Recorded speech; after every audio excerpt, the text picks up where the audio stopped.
Tips to help protect yourself and others. Together we can help our community if we're all responsible and do our part. Today's incredible tips: wear a face covering, darling. Everyone should wear a fabulous and appropriate face covering when in public. And keep 6 feet between yourself and others. Be super and always respect the bubble. Together we can be incredible.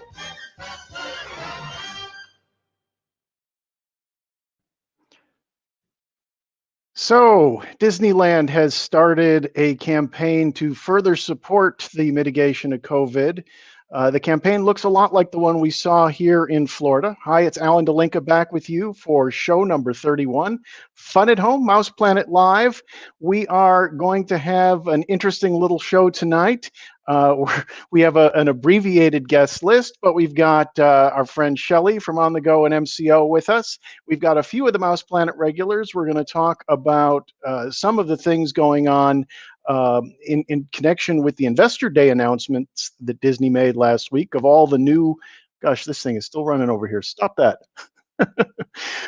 We're going to talk about the new content coming to Disney Plus and to theaters and things of that sort, and we're going to play some Jibe Time. Before we get to that, a little bit of news. I received a press release today. We had talked in this week's Mouse Planet update for Walt Disney World that Flamingo Crossing had a whole host of new tenants announced. Some of the new hotels coming up, and I, of course, closed the email that I had handy. Some of the new hotels coming up, actually, the first of which is going to have its opening tomorrow, December 17th. The new, I want to make sure I get this particular name right. It's a sub-brand of Hilton. It's called Home 2 Suites, the number 2 Suites by Hilton. And they describe it like this: innovative lodging that caters to travelers eager for life and adventure. It's an extended stay type place, so I imagine that means a kitchenette. I don't have a whole lot of additional details yet, but if you know where Flamingo Crossing is located, it's over on the west side of Disney property. It's actually part of Disney, but Disney has been leasing these zones out to different parties. There are 2 Marriott branded hotels on site that already opened some years ago and then development stalled. Now, a whole bunch of retailers, including a Target, I saw Five Guys on the list, some local restaurants and such. Now, 4 additional hotels of this same class, this Marriott Spring Hill Suites kind of place, Fairfield Inn kind of place, they're opening 4 more, the same developer that is opening the Home 2 concept by Hilton tomorrow. You can make reservations now.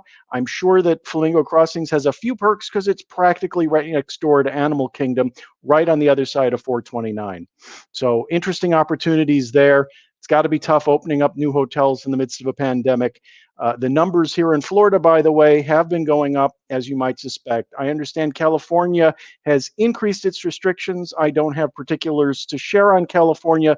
I know people are asking, when is Disneyland going to open? And the answer is, after everything else reopens, and maybe then some later. Hopefully the vaccine gets out there and starts having some effect, right? If the vaccine starts knocking the numbers down and people start wearing their masks, and oh gosh, where's my new mask? I've got a new mask to share based on something I've used here on Mouse Planet. I've got Roz, and she's saying, wear it, which, there we go. Let's get in there like that. How about that? So made it with my own photo from snapfish.com. Anyway, that's the main news here out of Florida that we haven't shared already. I don't have any particularly new Disneyland news, so I'm now going to start bringing down our guests. First, I'll start with Shelly. You may remember Shelly from such things as this. And I'll bring her on. Here's Shelly. Welcome back, Shelly. I was moving away. It's me. Wait, I'll solo you up. There you go. Look, it's Shelly, everyone. Shelly, welcome back. Oh, it's great to be here. It's great to be here. Thank you so much for coming back. What have you been up to lately? Lots of running around the city, lots of getting ready for holidays. We celebrate Hanukkah and Christmas in my house, so it is wait, I got a graphic for Hanukkah. It's the 7th night of Hanukkah. Lean to your right, Shelly. Ready? Go. There we go. Oh, I got the Mouse Planet thing in the way. Wait, I'll just cover you up with it. You know, you're used to that. There it is. That I'm used to. So that, and there's so much to do around town. It's been a busy and fun time of the year. Well, cool. And I think what I saw you once so far when we were at the Give Kids the World night, when we were all exploring that new adventure that they've got, and it's still running through the first week of January. Yeah, there aren't a lot of tickets left. I know that a lot of the nights are sold out, so that's great news for Give Kids the World Village. So it's exciting. Yep, on Giving Tuesday, I just clicked the link and donated money. That was my solution. I decided I'd already been there once, so I wasn't going back. Let's see. Let's bring on our various Mouse Planet regulars, starting with our most regular, if I can call him that, Chris Berry. Chris, welcome back. Am I the most regular? I don't know. I am the most. How are things in the Northeast, Chris? I have a bowl of fruit every morning, so I am. The Northeast is getting dumped on right now. That's for sure. It's snowing like mad out there right now, so I'm pretty excited because I'm a skier, and not that I'm going skiing anytime soon, but it just makes me feel at home when there's buckets of snow falling from the sky. So, and I have a snow day tomorrow. No work, so I'm happy. There you go. There you go. All right, let's bring on another Easterner. We got Greg Jacobs with us back in the holodeck. Welcome back, Greg. Hi, y'all.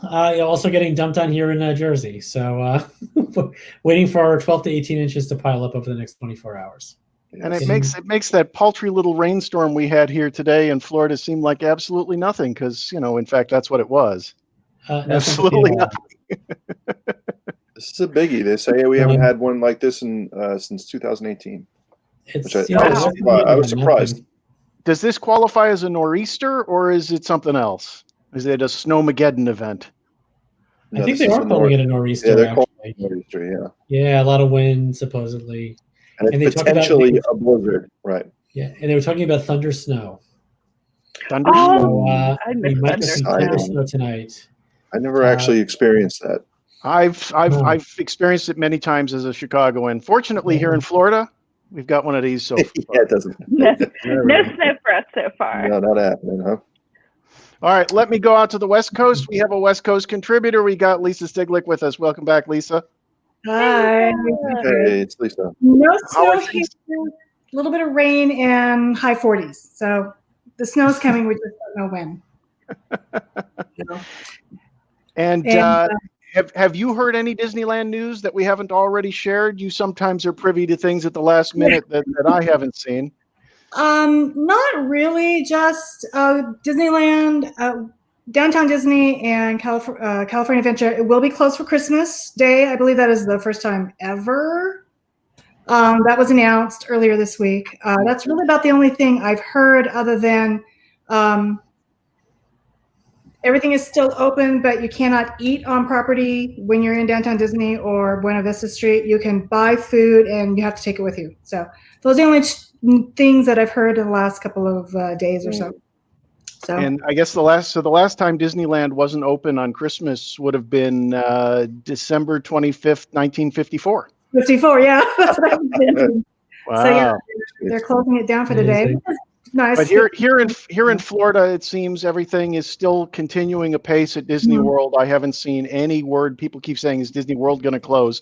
I haven't seen any indication that things are changing. Certainly our governor's not going to change anything. No. And that's as political as we get here on Mount that way. He's a little different than California's governor. Yeah, I was going to say, you couldn't have two more starkly different contracts than what's going on here in Florida. And what's going on out in California. And I think, I mean, honestly, my view is, and I've shared it on here before, Disney's approach to it, at least the times I've gone over, seems pretty responsible, right? They're taking temperature, they're keeping things clean, they're keeping things separate, they're making people wear masks, they're doing the things that the experts say you should be doing in a pandemic if you're going to be around others, and you should limit how much you're around others. Good. Yeah. So let's run Adrian's hello. She's got a few minutes of hello, happy holidays, and thoughts to share. Let me get that going and on the screen. And hopefully, let's see, I got to push this button here. And then I'm going to push this button over here, and Adrian will start talking. It's very nice to be able to control Adrian this way. Thanks for sharing this, Adrian. We'll be back with you in a moment. She's going to get you for that. Planet. It's Adrian Vincent Phoenix, and I am with you virtually and virtually with you from the happiest place on earth, Disneyland. Maybe it's a little bit too early for an end of year retrospective, but I've got to say the holidays have really been making me think a lot. I've missed all of you. I've missed being on the show. I've missed seeing Alan and the gang every week. it has been really weird here in California. I'm based out of California, based out of Disneyland, and we've gone back down into lockdown. Kids' schools are closed, can't eat inside of restaurants. Even downtown Disney, which had its grand reopening with the expanded Buena Vista Street, that lasted 10 days before we locked down again, with the restaurants having to close. And it's been a little bit different, this year. You kind of drive into shopping centers and they're not as decorated for the holidays as they might otherwise be. You go into malls and everybody's scurrying around as quickly as they possibly can to get out. So it's been, I had expected that the word of the year would be unprecedented. I thought that was going to be the Merriam-Webster word of the year, and that turned out not to be it. But I've got to say, this really has been that year for us. But with all of what's going on, it's actually made me grateful for a lot of things. I've been really grateful for actually having had this opportunity to do these Mouse Planet Live sessions and spend some time with Alan and with the gang. We are all spread out across the country. And prior to this, I hadn't really met Chris Berry, or I hadn't really met Todd King, hadn't got a chance to hang out with them. Miss hanging out with Todd Pickering in person, but get to see him online. And that's been really cool. It's given us a lot of appreciation for technology. And, we've been a digital website for 20 something years now. And even so, this has given me a better appreciation for the technology and how we can reach out and how we can stay connected, even though we're so far away. It's been weird with Disneyland not open, not having as much to talk about, but it's kind of our shared passion for Disney and for the community that's been really eye-opening this year. Our readers have helped us do some amazing things this year. $25,000 was raised by a reader, Jeff Gordon, with his Disney Fans for Good, and that all went to Second Harvest Food Bank. And some Mouse Planet readers helped contribute to that total. A lot of other sites got involved in that. A lot of other places publicized that. But I'm really grateful to the Mouse Planet readers that got involved. We've raised a ton of money for Children's Hospital Orange County this year, and we're going to be raising even more as we go to the virtual chalk walk in March.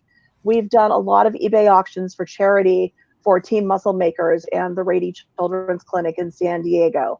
And it's that type of thing that we've been able to maintain the continuity.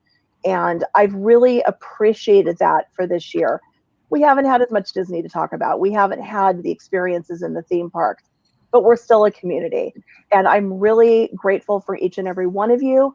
I am very much looking forward to the next year, although I did enjoy the meme that I saw that before someone accepted downloading 2021, they were going to need to read the terms and conditions. I hope that 2021 is the year that we get back into parks. I hope it's the year that we get back on the sea. I hope it's the year that we get back on airplanes and visit the international parks. But I don't want to lose sight of what we did gain in 2020, which is a greater sense of community. And I thank each and every one of you for that. Happy holidays, happy Hanukkah, Merry Christmas. However you celebrate, I hope you're celebrating it safely with your friends and family. And we will see you in 2021. So a nice statement there from Adrian. Twice as long as she said she'd run when we taped it. But that's Adrian for you. Yeah, no kidding. You'd think she was Dickens and was getting paid by the word sometimes. She had a lot to say. It's good. But Good all good thoughts there, and certainly something to appreciate. Shelly I see in person at events, although, like I said, only once in recent months.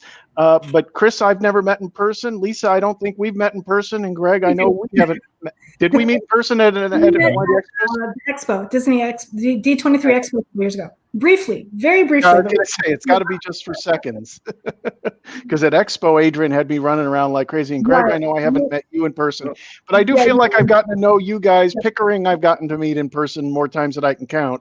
And, I was trying to come up with a good way to tease him since he said he couldn't make it till late tonight. But, we might as well just, do our usual Pickering plug. It goes like this. I'm called Todd Pickering. Yes, that is my name. I'm here every Wednesday. I walk of fame. Excellent. So yeah, Todd's Walk of Fame is still going on. He's been out there socially distanced and yet still recording new episodes of his YouTube show. Let's do the game intro and let's play a round or two of our game for the handful of folks who are with us tonight. Been so long. Here's the game intro, and then I'll talk about it. And I've got 6 new questions, and they're all themed to the season. Shelly's.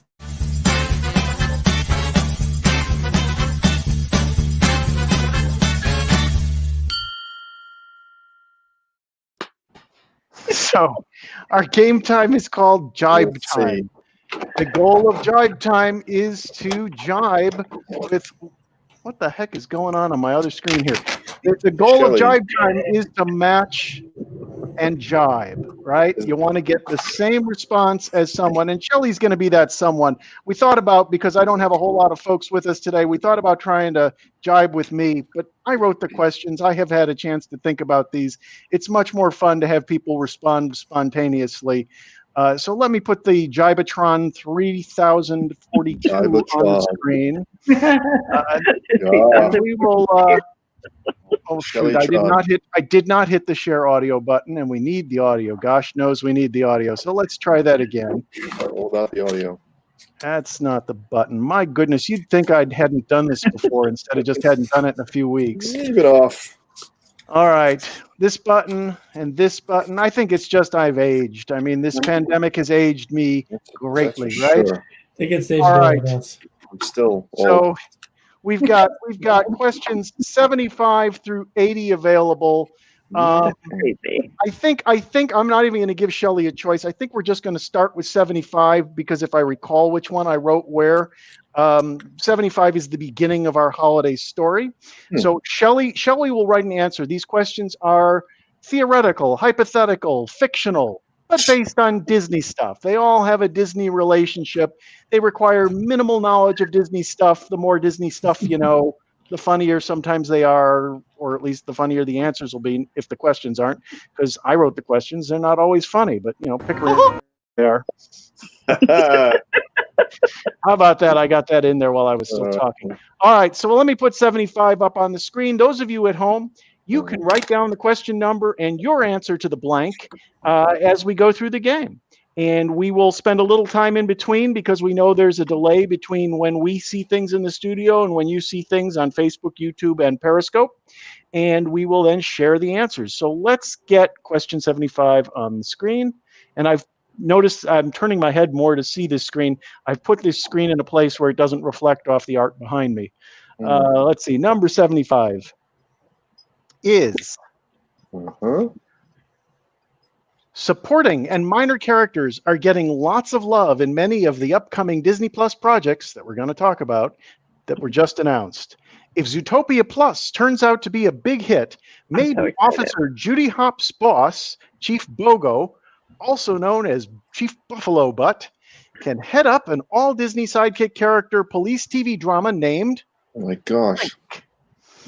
So Chief Bogo is going to head up an all-Disney sidekick character police TV drama named blank. And actually, it's the next question that has the holiday theme.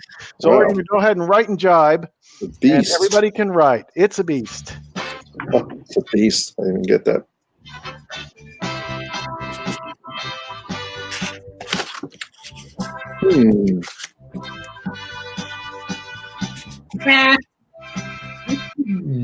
What was that? Where did it go? I'm laughing. I am. What the heck? Laughing at your answer?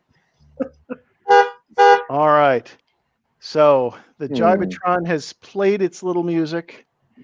We're not going to try to go for anything other than jibing with Shelly this week because, that's the name of the game. It's gosh, where the heck is the button?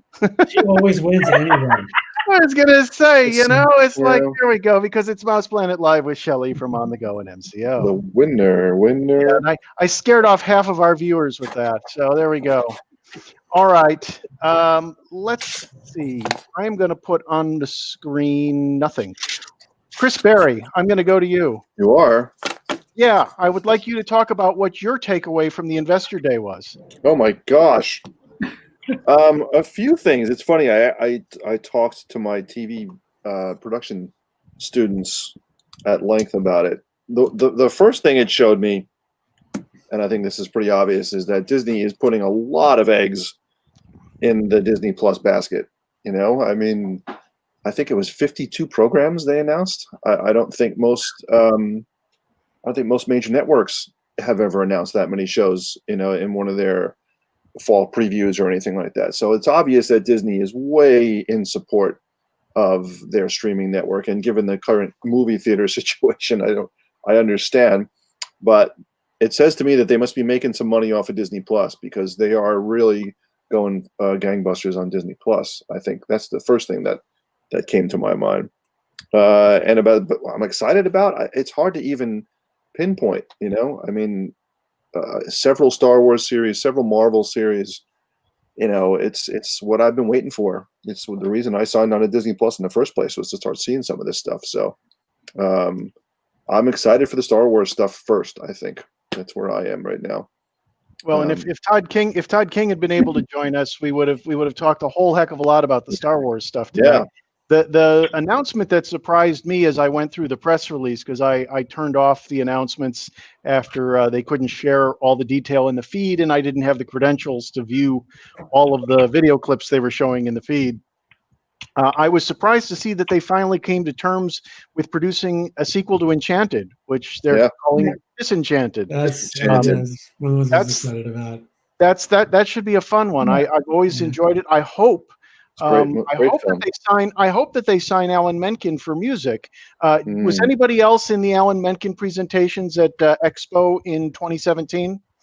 Because one of the really fun stories he told was how during the development of Enchanted, they were looking for an Alan Menken type in creating the music. And they basically went to all of Hollywood and all of the composers who were used for these sorts of movies to try to come up with some of the fun sort of music that you would expect in a Disney movie, and yet would turn it upside down for this bizarro world that they've created with Enchanted. And then they finally came to Menken and said, "Hey, how about you? How about you? We're looking for you. Why don't we just use you?"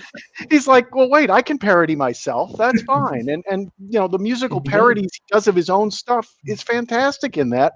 I mean, you sort of wish Howard Ashman were alive to get some sharper lyrics, but you still get a lyric like "toilet" in a Disney song because of what they gave us with Enchanted. Yeah. Was there any other confirmation of the same actress other than Amy Adams? I mean, like James the press release. I'm looking at the press release on my screen. I'll read you the Disenchanted line. The Disenchanted line says, "A sequel to the hit film Enchanted will stream exclusively on Disney Plus. Amy Adams returns as Giselle, who found her life flipped upside down when she fell out of her animated fantasy world and discovered herself stuck in real-life Manhattan." That's all we got. Yes. It doesn't say when, and that, of course, is in the list of Peter Pan and Wendy, Sister Act 3, and Cruella, which are other, sequel spin-off sort of properties that they're coming up with. Sister Act 3 includes Whoopi Goldberg. The music for Sister Acts 1 and 2 were fun. This one they're doing with Tyler Perry, which is an interesting pairing when you bring Tyler Perry into the Disney fold. With or without Medea? Yeah, right. No Medea. I was going to say, is Medea going to be Medea and Whoopi? It's funny. The students and I last week had a long discussion about the casting of an African American Tinkerbell, and the kids. It's funny. Some of the kids realize you're talking about 16 and 17-year-olds. None of them have seen Peter Pan, maybe when they were little kids, but they obviously know who she is. She's an icon, and it's funny. Some of the kids were like, "Yeah, that sounds cool. I don't have any issue with that. Why not?" And several of the other kids actually said to me, actually a couple of the kids in the class who were African American students said to me, I don't get it. If they want, to be more inclusive of characters, why don't they write some new characters instead of going back and changing a character's look, which I thought was interesting, and the one kid compared it to, he said, if all of a sudden there was a black Bruce Wayne, I wouldn't understand that as a Batman fan, reading Batman my whole life. So it was cool to have this big, long discussion with them about that. I don't remember how it came up in the discussion, but and they're also doing an African-American Ariel. Little Mermaid. So, right? And Well, you know, and the discussion of whenever you remake or retell a story becomes an interesting one, doesn't it? I mean, and some retellings are more successful than others in terms of their entertainment value and Sure. their ability to stand on their own. You know, is a character's race germane to the character or not? You know, Tinkerbell, she's a fairy. Fairy isn't human. Seems Right. to me, fairy can be anything. Absolutely. You know, on the other hand, in The Lion King, if suddenly you had a bunch of white people governing countries in Africa, Mm. that seems not only inappropriate from a political correctness standpoint, it just seems geographically wrong, right? I Right. mean, it's not the story of Africa, unless you're talking about South Africa, and that didn't really do well for a lot of people. Right. Right. One kid said to me, he said, what I hope is that the girl came in and nailed the audition. This was actually a theater kid, which I thought was pretty telling. She said, I hope the girl came in and nailed the audition, and I hope they just weren't looking for, oh, let's cast a black Tinkerbell. They just cast a person that was the perfect, you know, sassy kind of wise ass Tinkerbell. The same thing with Ariel. Like maybe the girl came in and she sang, and that was Ariel. You know, the producers and the casting director just knew. So I thought that was pretty observant for a 17-year-old to say. You know, I hope they just weren't looking to make a change. That they cast the best person. So, and if that's in fact what they're doing, it makes a heck of a lot of sense. If it's not what they're doing, you know, you'll always start looking. Well, you have to start looking at this day and age at every bit of programming. Going, well, is this aimed at somebody specific? Are we going for a particular demographic? Are they trying to tell a different story with the casting? I mean, there's all sorts of questions. Hamilton is a great example. Hamilton tells a story through diversity based on people who look nothing like the cast of Hamilton. Yeah, exactly right. But that's because he's trying to tell a story that's broader than the man himself, right? Because if he was just telling the biography of the man himself, it's not a very accurate portrayal. But if he's trying to tell that man's story as a basis of a broader story, it makes perfect sense. Yep, excellent. Right.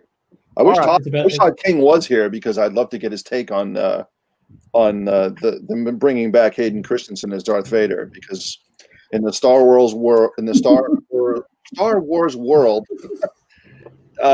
he's not beloved. No, the actor. Well, now he is. No. I mean, I feel like he went through the whole Jar Jar Binks cycle, where before, you know, he was the whiny, you know, little guy that nobody really liked.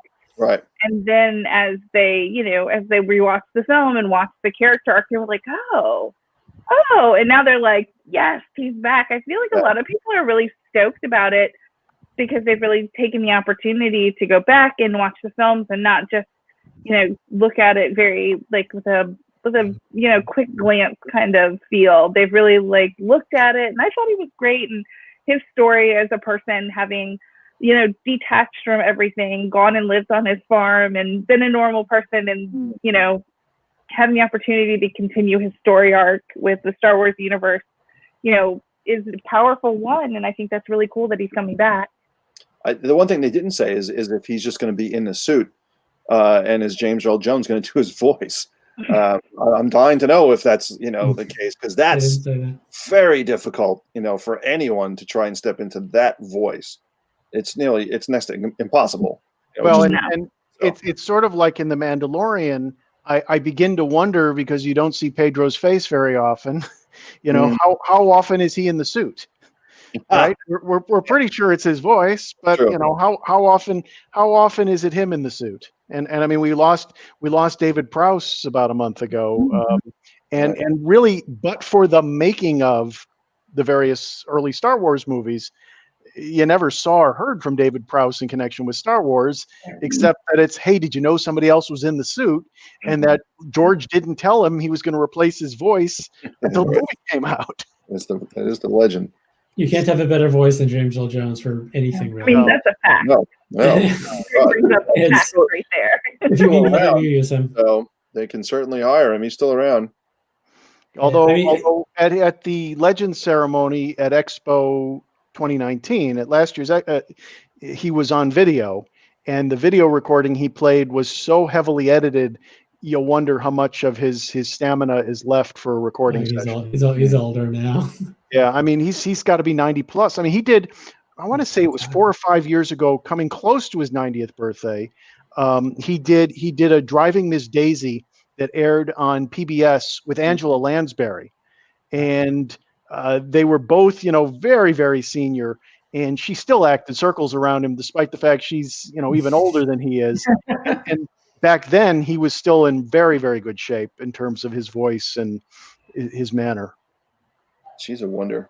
There's one little announcement that was made that the science fiction guy in me got very excited about. And I don't know if anybody cares about it. Was that they're bringing back Willow?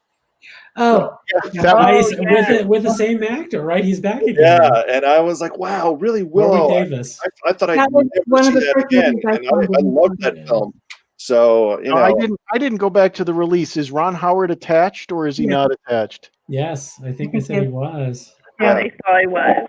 I'm in. Interesting. What was that? It was the 80s, right? Yeah, I remember going to Davis, I think he was only 17 when he did that. He was very young. Oh, is that right? Yeah, he was only 17 when he got the role. Because on the other side of the coin, the one I was surprised that they were remaking, and I guess they're remaking it as a Disney Plus only, but they're doing a remake of 3 Men and a Baby. Yeah, so it's like Zac Efron. Does that really need to be remade? I can kind of see it. You update it. If they do it right. Who's in that one? Who's starring in that one? I missed it. Zac Efron. What's that? Zac Efron. I don't know who the other two are, but. The press release only says Zac Efron. That and 2022. Tom Selleck can do a cameo. And if I recall, he's still around. The only thing is they can't bring back the director. If I recall, 3 Men and a Baby was the directorial debut of Mr. Spock, Leonard Nimoy. That's correct. Who died a few years ago. Because I very much remember. I mean, this is me watching game shows in the early '80s. I remember James Doohan, who played Scotty on Star Trek, talking about the delay in filming either Star Trek 3 or 4. I can't remember which, because Nimoy was still directing 3 Men and a Baby and wasn't yet available because he was signed to direct Star Trek 3 and 4 in the Star Trek world. It all ties together somewhere, right? Let's give the answer to this round Jibe Time question, and we'll talk some more.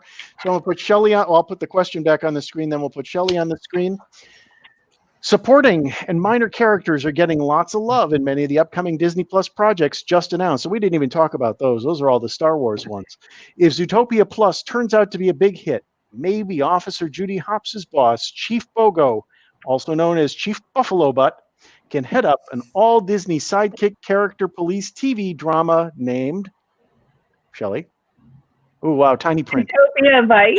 Utopia Vice. That's pretty good. That's good. That is good. What's that, No Shelly? socks, just loafers. No socks, just loafers. Okay. Just loafers. How they Yes. And since our regular play-at-home players are participating tonight, we've got Nan and Dave Kent answering. Dave gives us Car 33. Where are you? That's a good one. That's good. And Nanette Kent gives us the one that we here at Mouse Planet should be happiest with, which is Moose Planet. I'd love to go to Moose Planet. Nice. Lisa Stiglick, what do you got? All right. You On a phone. They're typing the phone again. Buffalo chips. That's good. I like that. Chips. Wow, a Chips reference. Holy Barry, cow. what do you got? Well, I thought since they weren't the main characters, they were lesser characters, it would be Law and Short Order. So, And Greg Jacobs, what do you got? I was a lot less creative, I will admit. I went with Orlando PD. I like that. All right. Send the Walt Disney World. All right. Well, let's go to the next question, and we'll have you guys writing on it, and we'll talk some more about all those Disney announcements. Let me go to question 76 over here on the Jibenator. Jibenator. You gotta say that. All right. Question number 76. Oh boy. Mickey and his pals celebrate all the holidays of the season, but with Disney-inspired changes. So tonight, while playing Spin the Dreidel with Minnie, instead of betting Gelt, he's using blank. And I'll put my little menorah on the corner. There we go.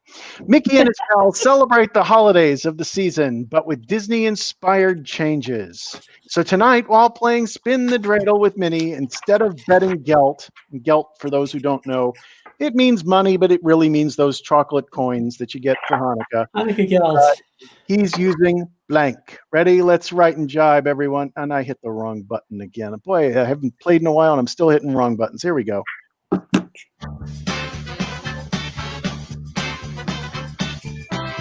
As I get the right button, maybe I can put people on the screen. There we go. There's people on the screen. How about Lisa on the screen? Shelly on the screen. Chris on the screen. Oh, Shelly's showing off Gelt. Wait a minute. Sorry, Greg Jacobs. I'm going back to Shelly and the Gelt. No, I don't blame you. Go with the Gelt. All right. So there we go. There was the Jibe Tron. I've got the menorah on the screen with the 7 candles. I got to turn that off. Oh gosh, I cannot find buttons. So let's have Todd Pickering laugh at. I'll give it a think. That's it. What the hell? That's Give me a think. That's longer than that. Short. Just for that, I'm showing Adrian's favorite video. Oh, look at that sailor! My goodness. You know, I should have gone into that video this week and added some Christmas theming to it. Oh God! You kind of got dark there. I hope he shows up. So let's talk for a moment about all those Star Wars announcements. There were, I believe, 10 series announced. Yeah. Right? I'm up on my phone. And they run the gamut from Obi-Wan Kenobi, which had previously been announced and rumored, to I mean, maybe you guys can help me with various titles here now. Let's see if I have your Investor Day list up on the. Yeah, I got it on my phone. I got the press release on the screen. It's Ahsoka, and that's now being played by Rosario Dawson. She was voiced by Ashley Eckstein, who I've gotten to meet. And I kept watching that first episode going, that doesn't look like Ashley Eckstein. I was wondering what happened. I'm like, she couldn't have changed her appearance that much to show up. And then I saw it was Rosario Dawson. So I guess after appearing in The Mandalorian, she gets her own series. Rangers of the New Republic, which is going to have some overlap, they say, with The Mandalorian. Right. Andor, which relates to Rogue One, Obi-Wan. I'm so excited. Movies, in my humble opinion. What's that? Rogue One, in my own humble opinion, was by far the best of the new movies. I see Shelley agrees with me. Oh, totally. Just as a standalone movie, I just thought it was. It's a fantastic movie. I mean, you know, it was kind of an offshoot story from Star Wars. Maybe there was less pressure to kind of continue the story. No, it was really, really good. You know, I was kind of about The Force Awakens, and then that one came out. I was very blown away. Thought it was terrific. Yep. It was. It was great. Good. Beautifully done. Then they have a Japanese anime version called Star Wars Visions. Right. And then Lando, which darn well better have. Donald Glover. I was going to say, what's his name needs to show up though. I'm blanking on his name. Billy D. Billy D has to show up somewhere. Yes, Donald Glover. He's perfect. And he was good. He was good at Solo. I like his performance. He's the best part of Solo, I think, is actually him. He's great. And I thought that movie got unfairly trashed. I did too. I think it was unfair. Yes. Yeah. Then there's The Acolyte, which is a mystery thriller.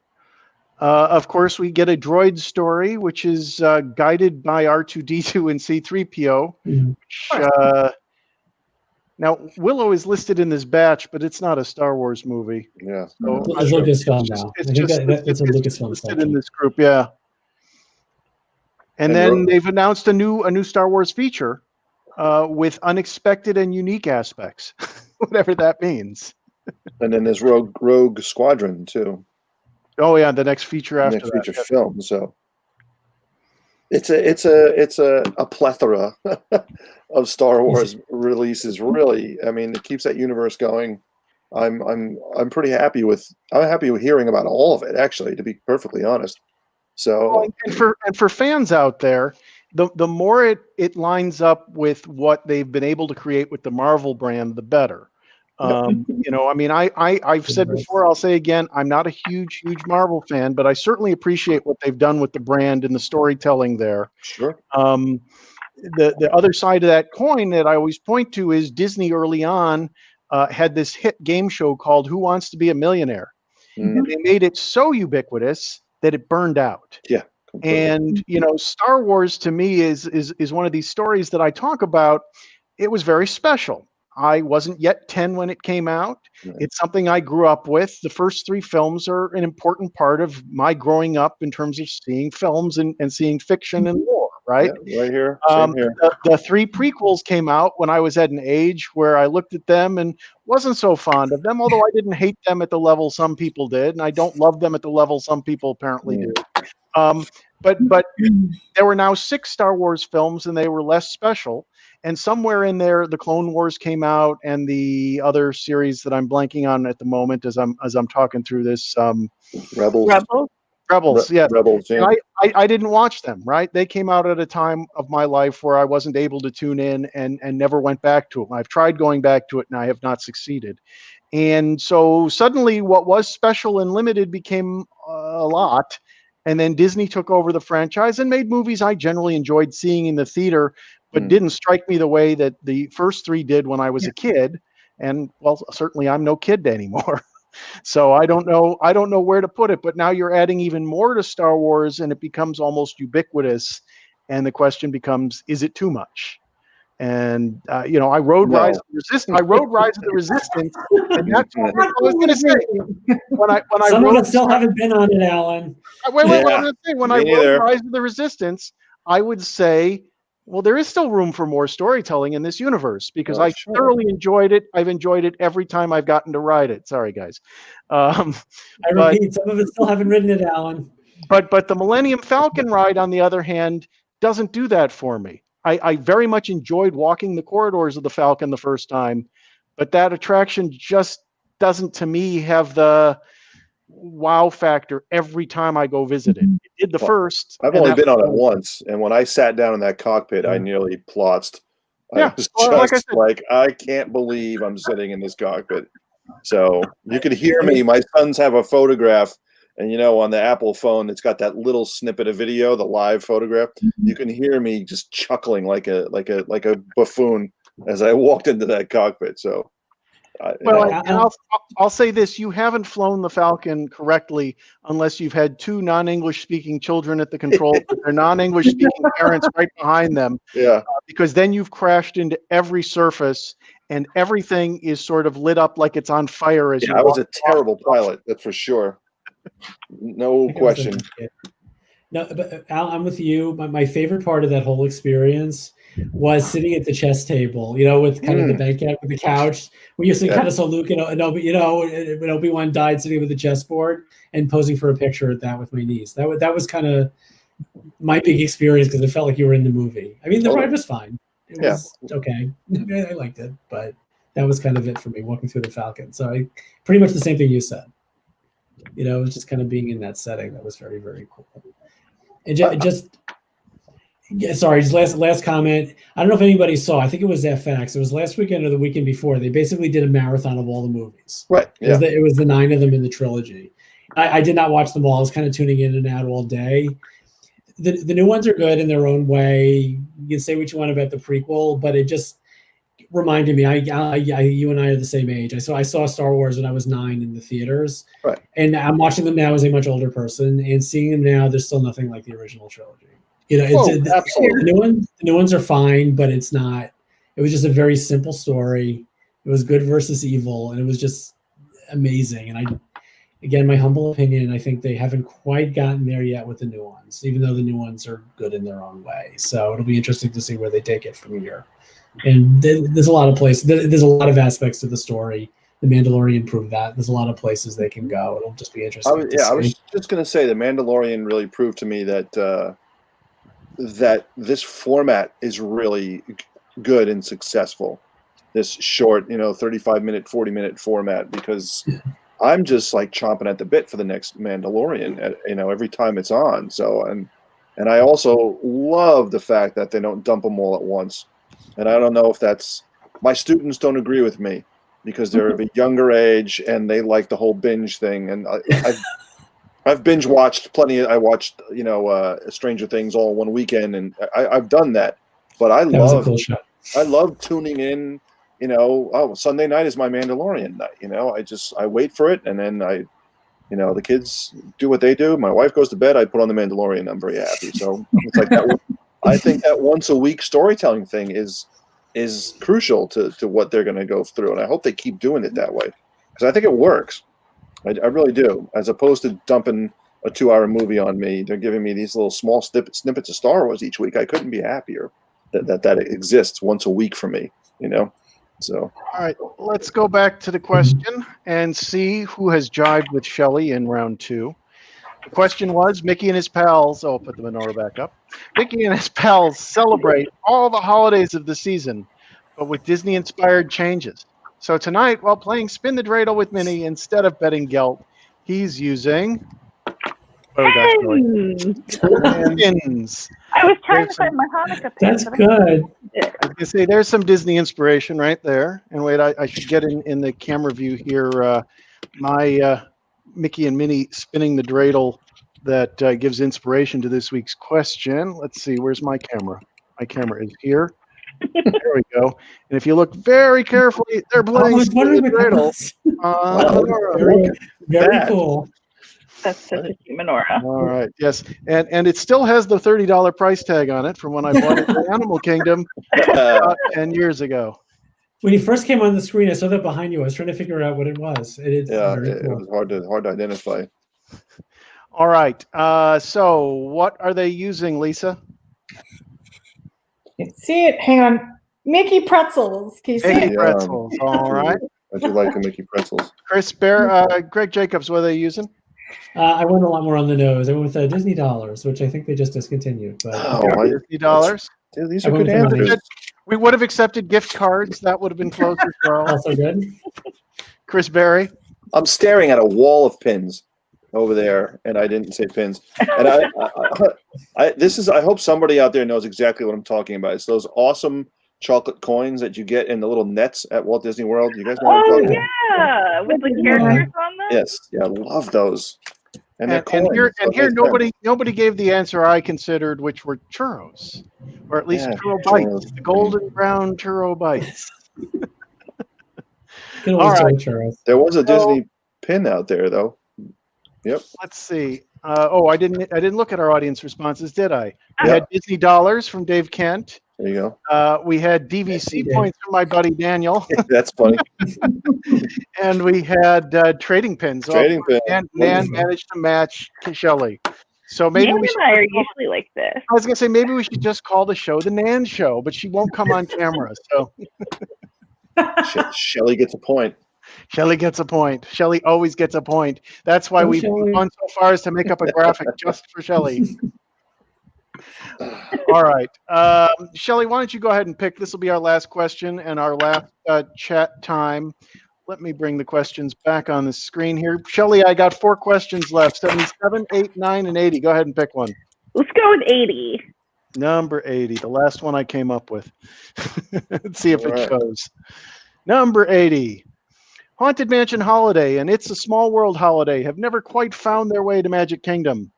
Under consideration for 2021, though, is the Muppets Present A Salute to All Holidays, but Mostly Blank Holiday, featuring Kermit, Miss Piggy, and the Muppets gang at Disney's Animal Kingdom. There's the operative part, folks, Animal Kingdom. One more time, Haunted Mansion Holiday and It's a Small World Holiday have never quite found their way to Magic Kingdom. Under consideration for 2021, though, is the Muppets Present A Salute to All Holidays, but Mostly Blank Holiday, featuring Kermit, Miss Piggy, and the Muppets gang at Disney's Animal Kingdom. Let's write and jibe, shall we? I'm going to click the wrong button. I'm not going to do it. There we go. There's the right button. Everybody write and jibe, please.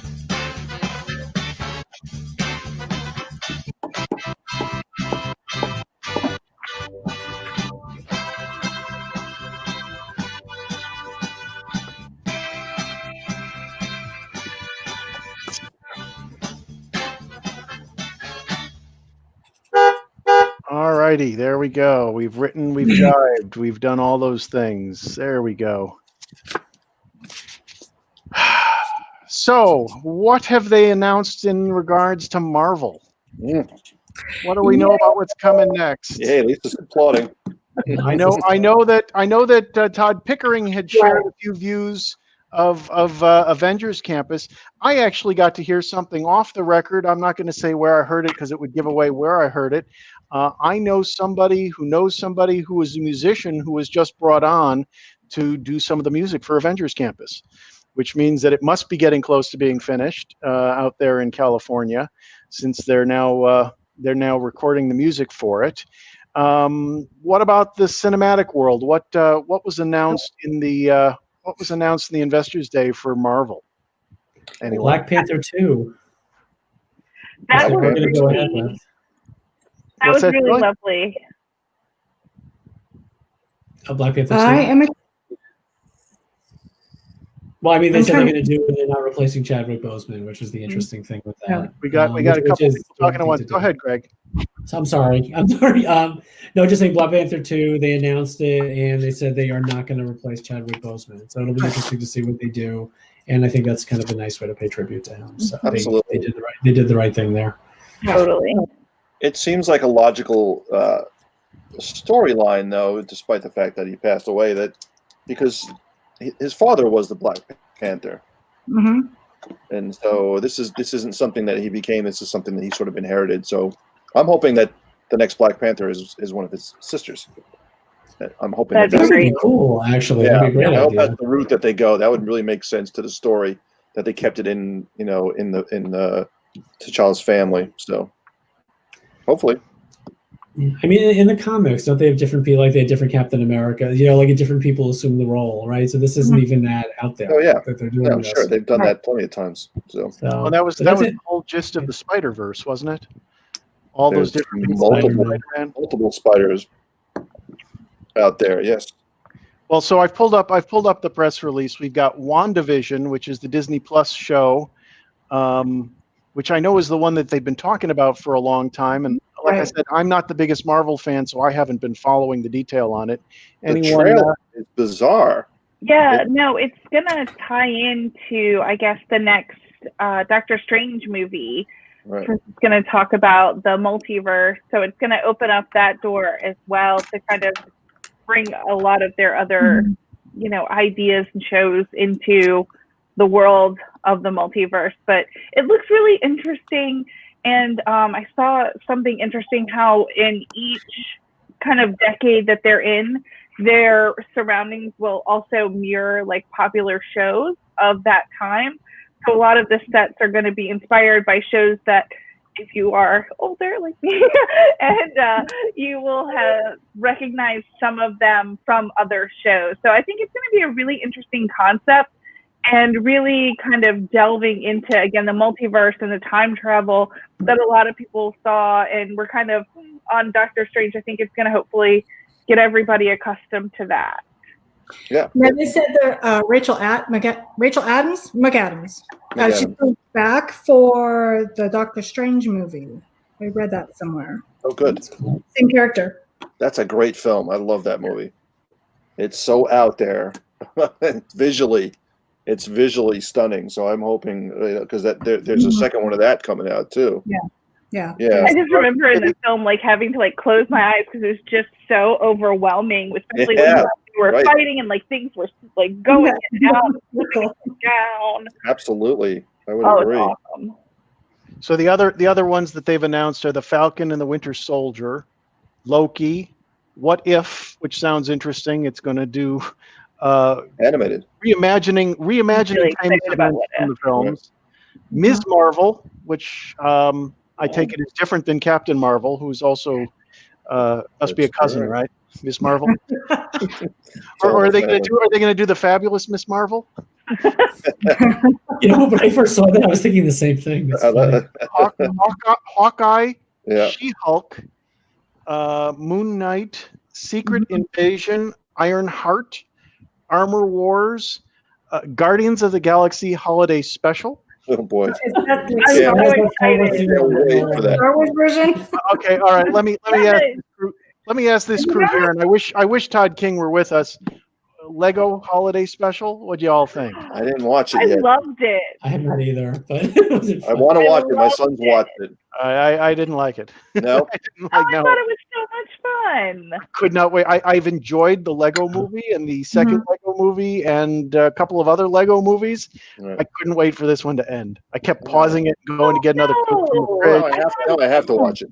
Yeah, I don't want to speak for Todd King, but I think his response on our text chain was "God no, oh no," or something. Yeah, I was going to say, give Yeah, I think you're right. Give me Robot Chicken any day. All of their Star Wars specials have been amazing. This one, it had a few moments, but that's all I got from it. Oh, I left off one from the list here. There's I Am Groot, which is going to have to be fascinating in the dialogue department, right? If it's just Groot for a half an hour Groot, saying I am Groot.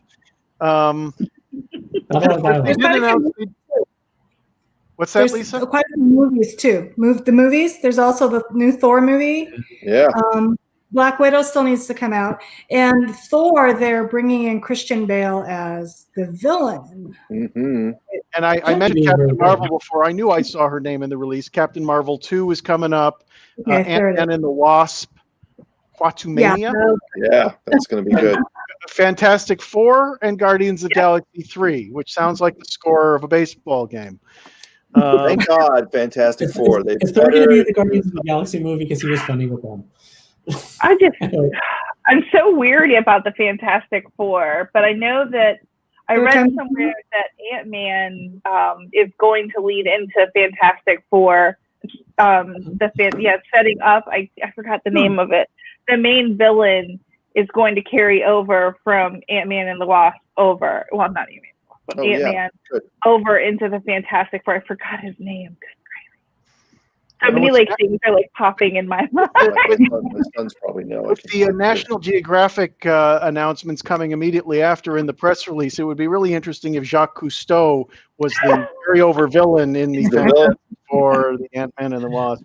Yeah, Fantastic Four, man. I'm one of the few guys out there that I liked the first one, the first film. I really did. I didn't have a problem with it, and it wasn't just because Jessica Alba's in it. I mean, I thought that was a fun. I thought it was a fun movie. And but the reboot was just horrible. I mean, Fantastic Bore. It was just, and I'm not really like that. I'll go to the movies and like anything. That movie just bored me to tears. So, and what an amazing franchise of theirs that they've kind of let wither. So that could be one of the biggest things they do if they hit a home run with Fantastic Four. Well, they all work for Mickey now, right? For the two main characters are John Krasinski and Emily Blunt. They're married in real life. So Sue and Reed Storm. Is that their name? That's who's playing that? Oh, wow. That's a big rumor right now. All right, I'm there on that. All right. Yeah, but that'd be great. Sure. All right, let's play the last round of Jibe Time here. Let's put the question on the screen. Haunted Mansion Holiday and It's a Small World Holiday have never quite found their way to Magic Kingdom.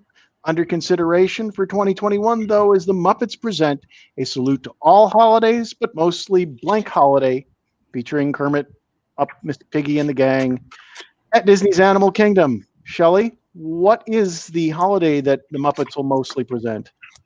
I said my favorite holiday because I thought it would be fun. They could do their own. All could do their own. My favorite holiday. Okay. Dave Kent gave us Walt's birthday, which you would think it would be Jim Henson's if I was the Muppet, but okay. And I thought Nan gets a half a point for moi, since let's celebrate herself. Well phrased. Well phrased. I missed the opportunity. I've done you first each time. Let's go to Greg Jacobs. Greg, what do you got? Okay, well, you said Animal Kingdom. I went a little more on the nose. I said Kwanzaa. Kwanzaa, all right. That makes perfect sense. Chris Berry, what do you got? Got to go back to bed. I thought it was Earth Day. So Earth Day. Yeah. That's Lisa, what do you got? I just grabbed at something. Oh geez, hang on. There it is. Safari. Yeah. I was thinking it'd be tied to an attraction of some sort. You know, whether you went for a dinosaur holiday, or go back to Countdown to Creation, the Devastation of Earth holiday. Jolly holiday. Something the Muppets would be really great at making fun of, but okay. Anyway, so that's we went a different way. Can't all be winners. Yeah, that's right. We can't. But Shelly is still a winner because she scored a point. She and Nan get to share the point. The lowest win. Her lowest Shelly. win ever. It's still a win. Happy Hanukkah. Shelly wins again. Gosh. Unstoppable. That's a little creepy, don't you think? Oof. There he is. He didn't show up. I thought maybe he would. Well, he said he wasn't going to make it back till 7, and we're only at 6:30 Pacific. So I think we're out of luck for him. Bummer. Anybody else have anything else to share before we sign off? Can I promote? Lisa wants You to promote. better. Before Lisa promotes, We don't have our copies yet, Lisa. Yeah, mine's on the way, I hope. Hang on. I can promote. Lisa already has one thing to promote. It's the existing book. Yay. Who else has the existing book? That is okay. I do not have the other book. I ordered it yesterday, so it should be here tomorrow. My second book came out. It is called Joy to the Mouse, and it is about the holidays, festivals, and events at Disneyland Resort. So it's not only the Disney events, but it's the affinity events like Dapper Day, Gay Days, Tiki Land. So all those other little things you might be at the park and you see people dressed funny. That's because they're celebrating these events. So that is now as opposed to any other day. Yeah, that's true. Very true. So anyway, it is now available. Yeah, Greg and I both ordered copies, Thank you they're so much. on the way. That will help you at Walt Disney World. Oh well, someday I'll get to California. Thank you so much. I appreciate it. We can sign it for out there. Chris or Greg got anything else to share? I do. Go ahead, Greg. No, you go. No, I think I was going to say to close out is just echo what Adrian said. These shows have been great. It's been nice being able to spend time and hang out with you guys. We hadn't really met before, at least I hadn't. So yeah, that's right. Tonight was a lot of fun. It's always fun. Chris, anything else? Yeah, Friday. My top 5 runs on Friday. So it is the holiday season. I'm talking about my top 5, the things I love most about my Disney Christmas Village collection, which is the little Main Street houses. I've been writing on MousePlanet for 12 years, and I still every year I get emails about, oh, I found your house article online. Where can I buy them? Can I still buy them? And you just can't. They're just. It's like the golden egg. Those things. They are so hard to find, and I got 5 of them. So. Are they Department 56? No, that's the thing. They're not. They're not Department 56. Disney made their own series of Christmas houses for a while based on the buildings on Main Street, and they sold them in the parks. They sold them in the Disney catalog, and then they stopped, and then they vanished. And they're $300 and $400 online, and I paid like $50 for them. So, and you don't even see them online. They come up very rarely for sale, so I'm going to talk about those considering it's the holidays. And check it out. Check them out because they're a hot item, and I love them. Well, if they're getting $300-$400 for that, what can I get for the Yeah, I know. My $30. I bought this. I still remember. I bought this at Animal Kingdom in 2007, 2008, and then I had to wrap it and get it back to Chicago, and take care of it all those years. Never found candles that fit. It's not a standard candle size. So it's good. So it's still in very good condition. Right. No and then, of course, when I moved here, I had to wrap it again to make sure it didn't break, so I could bring it right back to where I bought it. Although ultimately it comes from China, where I'm sure they didn't know what the heck they were making. There's only one small part of China where there was a significant Jewish population, and my guess is that's not where that was made. They probably make on my part, though. They probably make a lot of menorahs in China. Probably. Oh, definitely. I mean, they make a lot of everything there. Yeah, right. And, Alan, I found it on eBay. What are they selling it for? One sold for $129, but that included free shipping. The other one was $75 with $15 shipping. Another one still 100% markup. Pretty cool, Alan. Well done. My Amazon stock is still doing better, so I think I'll just check it out. All right, Shelly, what's going on at On The Go MCO and anything else you've got going on? Just lots of holiday stuff. I just wanted to take the time to say that it's been really great this year getting to know everybody, and really grateful that for you and for everybody for letting me come on and join you so many times. Well, we're very happy you've come with many times. Is that right? Come on. Absolutely. I don't know. I'm screwing up the language. Let's see. I'll put my camera on myself for a moment. I'll promote over my left shoulder. Yes, Gary Myers show coming up on Friday. I'm not sure what we're doing on Gary's show on Friday. We're going to pre-tape a Christmas show, and we're going to have a magician Bill Cook, who is actually the son of my high school band director. He's been on before. He's been trained by Lance Burton. He's in a movie with Lance Burton. He's a fantastic magician. I'm looking forward to seeing some fun stuff with him on Christmas Day. So if you're looking for some Christmas Day diversion, go to the Gary Myers Show Facebook page, YouTube page. I actually recommend the YouTube page. I have nothing but trouble with the Facebook page. StreamYard and Facebook aren't getting along. Tonight's show almost didn't get on Facebook for the handful of folks who are with us tonight. We've had nothing but trouble with Facebook lately. But we're going to have a Christmas show if you're looking for some diversion on Christmas Day. We're pre-taping it, so it won't be live. But it should be a lot of fun, something to do. And I've got something that nobody else in the Gare Force has. I've got my own Gare Force face mask, which I also made myself. Wow. So there you go. There's what's going on in my world, what's going on in everyone's world. Thanks, everyone, for joining us. We'll see all this gang in the green room after the show for the after show party where I drink more Diet Coke. Everyone stay safe. Wear the mask if you're out in public. Please. If you're going to the parks, make sure you follow the rules. Stay distance. Stay well. Have good holidays. Don't know when we'll do another one. But as always, we'll see ya real. I got to find the button. We'll see ya real soon.